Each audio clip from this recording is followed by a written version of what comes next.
bueno, pues ahí les va un no tan pequeño videíto de cómo usamos en la cervecería las hojas de Brewlog y Cellarlog que yo hice y las pueden descargar en la descripción abajo del video.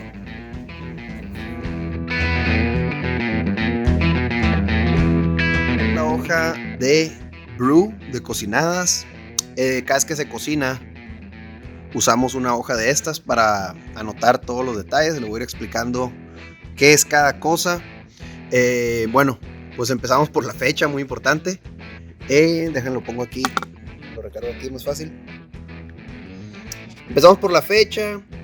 Cervecero 1, cervecero 2. La neta, muchas veces ni lo llenamos eso, pero pues es más que nada porque muchas veces son 2 turnos para hacer, en este caso, un lote de cerveza que en realidad se traslapa con otro cuando hacemos doble batch. Pero bueno, los nombres pues de los cerveceros que están involucrados en la cheve, el nombre y el estilo de la cerveza, la versión, si le hago un cambio a la cerveza, si le cambié algo a esta receta, le cambio el número de versión, acá 3.5, algo así. La eficiencia estimada y la eficiencia medida, eso es un dato, pues la verdad que ya ni lo apuntamos tanto, pero más o menos tenemos un estimado ya según la receta, según el Beersmith. El número de lote, siempre le ponemos, por ejemplo, lote 502-A, B, C o D, depende de cuántos lotes vayamos a hacer para llenar el fermentador. Eso lo vemos en la otra hoja, les explico un poquito. Y bueno, aquí ponemos maltas, granos, ingredientes. Ponemos lo que viene siendo, por ejemplo, 2 kilos de tal malta, 5 kilos de tal malta, etcétera. La marca, el porcentaje que representa la receta y notas especiales si hay que poner algo, por ejemplo. El total de kilogramos, el color estimado. La neta me he dado cuenta que, por ejemplo, el Beersmith te da un color más oscuro que en realidad es. Entonces, ahí le medio estimamos, la neta, ¿no? Tengo otros programas para checar el color, pero bueno. Fecha de molido de grano. Esto pues puede ser importante para si hay algo raro en la malta, pues saber cuándo, si estuvo guardada la malta molida o si se molió el mismo día o no sé. Apuntamos ya en la parte de macerado. Yo creo que es donde más ponemos apuntes porque es una parte crítica del proceso. Parte de mash, empezamos con la temperatura ambiente que medimos en ese reloj que tenemos allá, que tiene también termómetro. Ponemos la temperatura del grano, que es muy importante saberla porque pues una vez que lo mezclas con el agua, digamos, depende de la temperatura del grano, y la temperatura ambiente no influye tanto en realidad, pero puede influir si tienes abierto el tanque de macerado. La temperatura de grano va a depender de eso, la temperatura del agua que le vas a meter. ¿Qué es eso? Es la temperatura de Hot Liquor Tank, agua, strike temp, y ahí entre paréntesis recircular. Recuerden siempre antes de usar su agua caliente o fría, recircular un poquito en el mismo tanque para que se homogenice la temperatura. Este de TDS es total de dissolved solids, sólidos disueltos totales. Eso lo medimos únicamente como referencia porque nosotros, tenemos una planta purificadora de agua. Entonces, si vemos que el agua tiene arriba de lo que normalmente, del rango que normalmente nos da la purificadora, es que hay que darle algo de mantenimiento. Aquí apuntamos la cantidad de galones que se usan en el agua para el mash y para el sparge. Y bueno, adiciones de minerales: gypsum, cloruro de calcio, sal de Epsom, cal, bicarbonato de sodio y sal de mesa. Eso es importante pues son algunos de los minerales, son prácticamente todos los minerales que usamos para ajustar las recetas, pH, minerales, etcétera, ¿no? Todo, obviamente, grado alimenticio, etcétera. Precalentamiento, eso es algo que empezamos a hacer, lo empecé a hacer desde que era acá homebrewer y siento que ha ayudado a estandarizar bastante el proceso. ¿A qué me refiero? A rociar con agua caliente, con una pequeña cantidad de agua caliente, muy caliente, el tanque del macerado. Eso es para que no esté heladísimo el acero y al momento de caer tu agua calculada a la temperatura perfecta con el grano de temperatura medida y todo, no se enfríe por pasarle esa temperatura al acero, ¿no? Entonces apuntamos lo del precalentamiento. Siempre que vemos estos dos puntitos es porque es la hora en que se hizo, 2 horas, y apuntamos a qué temperatura quedó ya estable, digamos, el tanque, el sensor que nos marca el tanque, y apuntamos son pues un circulito de son centígrados o Fahrenheit, ¿no? El agua base, Con esto me refiero al agua que le ponemos al tanque de macerado, la cantidad de agua que le ponemos para cubrir los fondos falsos. Bueno, pues la hora en que empezamos el mashing, a la hora en que empieza pues ya a caer el agua con el grano. Y aquí pues ya que terminamos comienza la etapa del Saccharification Rest o Sac Rest.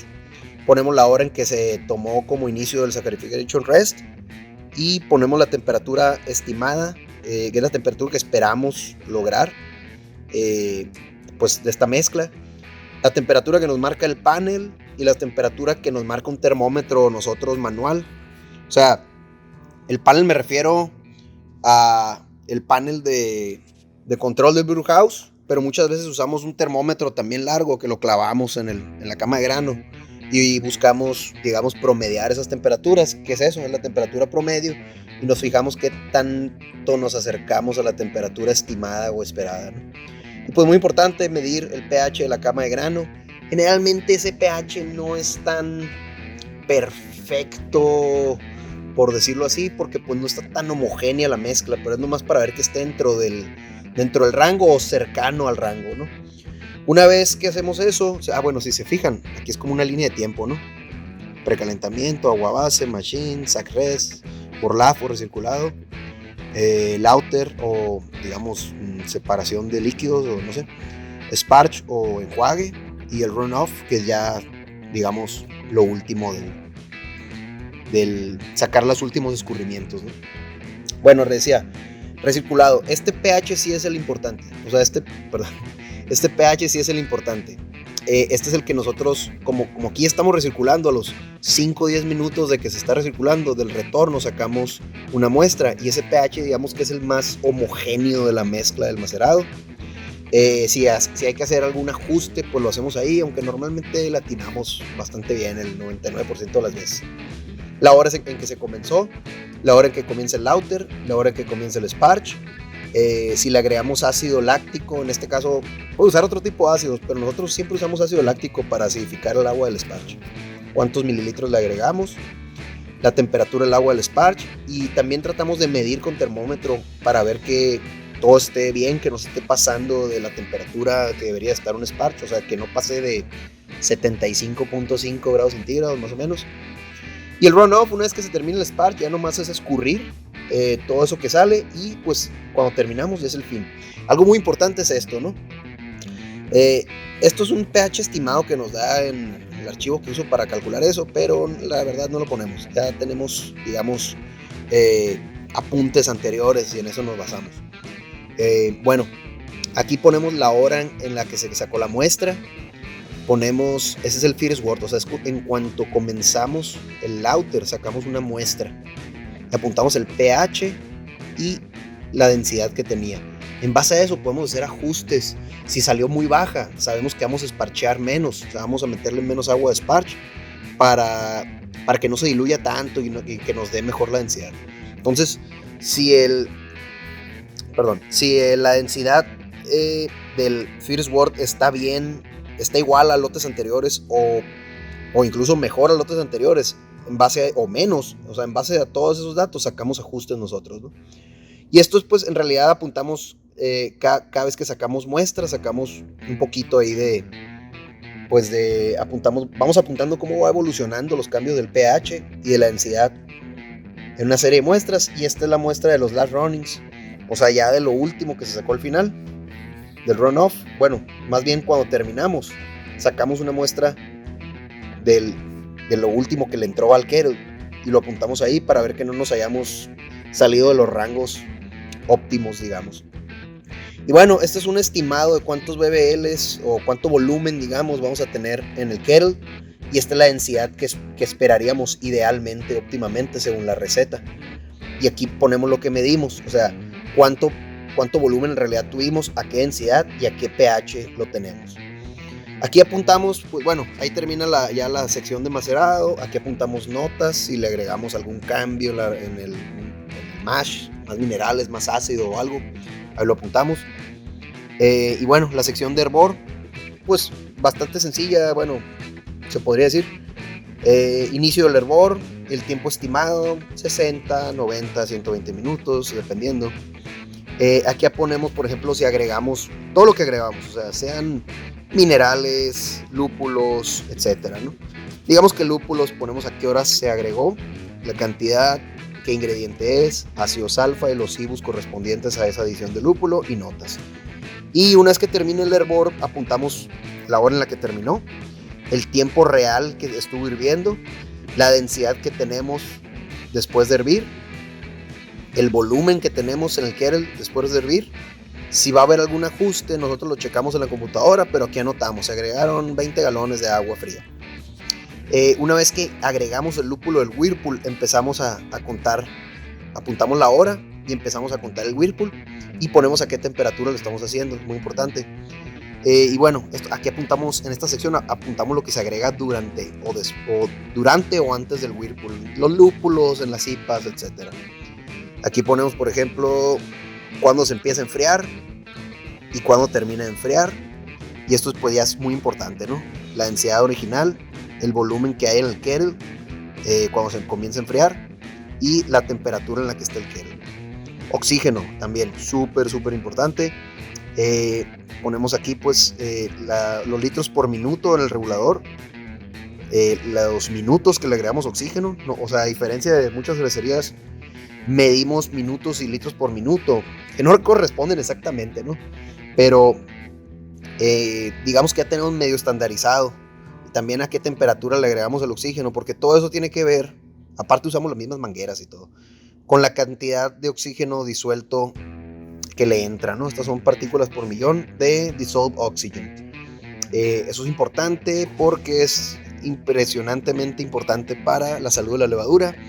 Y nosotros sabemos ese dato porque tenemos un medidor de oxígeno, aunque sinceramente, honestamente, ya no lo usamos tanto porque ya no la sabemos. Pues ya sabemos que si le metemos tantos minutos a tantos litros por minuto en una cerveza de tanta densidad a tal temperatura, nos da muy acertadamente la misma cantidad de oxígeno disuelto casi siempre.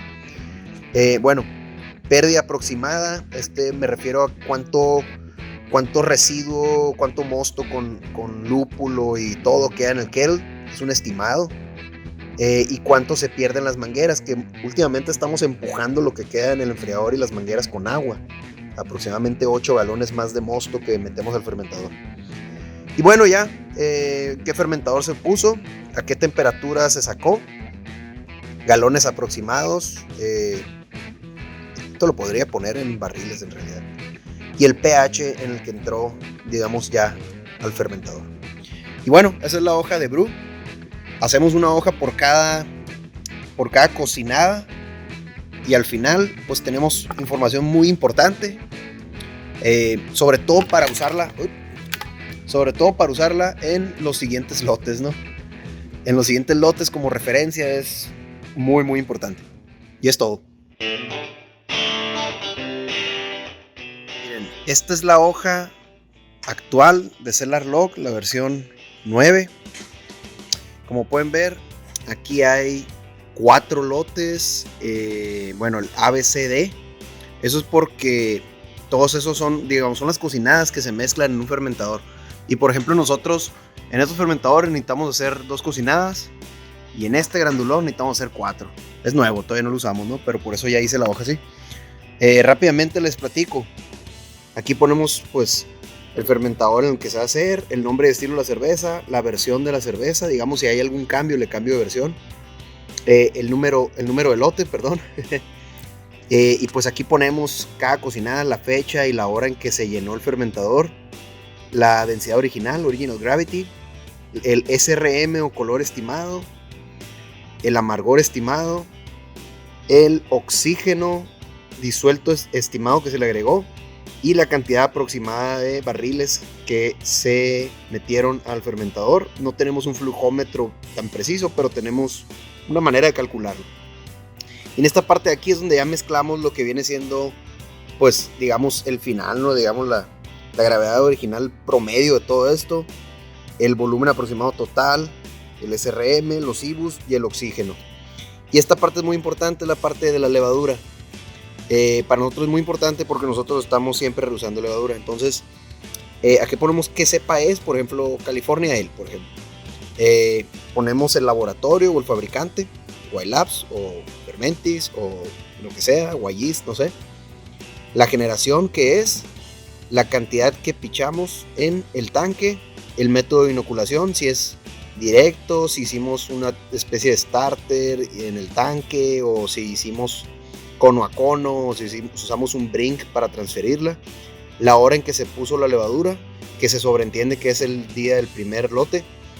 Esto es para hacer una prueba de fermentación forzada. Eso es para sacar un poco del mosto de la cerveza, inocular un poco más y dejarlo a temperatura ambiente, por decir así, para llegar para ver hasta qué densidad tiene posibilidad de bajar ese mosto y ver si la fermentación buena en la cerveza, en el tanque, terminó ya de fermentar, o sea, hasta lo que podía fermentar, o si se paró o algo. Rango de atenuación de la levadura, pues hay levaduras que atenúan del 60 a 70%, del 75 al 90%, y lo apuntamos para tener más o menos un estimado de qué estamos esperando, ¿no? Fecha de recolección, si es levadura reciclada de otro lote, el lote de recolección, y el alcohol que tenía el ABV, que tenía la cerveza esa donde se recolectó. Aquí ponemos el porcentaje de viabilidad, porcentaje de células vivas en el conteo. Esta es la concentración de células, o sea, digamos, tenemos tantos billones de células por mililitro. Esta es la cantidad estimada de mosto. No me acuerdo qué es esto, pero supongo que es la cantidad estimada de mosto que se va a usar en la... es para el cálculo. Y esta es la tasa de inóculo. Tasa de inóculo es la cantidad de millones de levadura que la vamos a usar por mililitro, por grado plato de esta. Y esta es para poner notas generales, ¿no? Y ya pues en la sección de fermentación es donde estamos tomando, nota de la fecha, la hora en que se sacó la muestra. Más o menos un aproximado. Sabes que esta cheve tiene 72 horas o tiene 48 horas que se inoculó. Es la hora desde que se inoculó, que se agregó la levadura. La temperatura en la que está el fermentador actualmente. Esta es la densidad ya corregida, o sea, muchas veces sacamos densidad, pero está a 15 grados la muestra, entonces hay que ajustarlo porque el densímetro está a 20 grados o algo así. Esta es para medir el pH, y eso es a la temperatura en la que está. O sea, acuérdense, siempre hay que poner pH a tantos grados centígrados. Y bueno, el porcentaje de atenuación calculado que lleva hasta esa fecha. Digamos que si una cerveza de 1.30, de una densidad original de 1.60 va en 1.40, lleva pues ahí un 33% de atenuación, ¿no?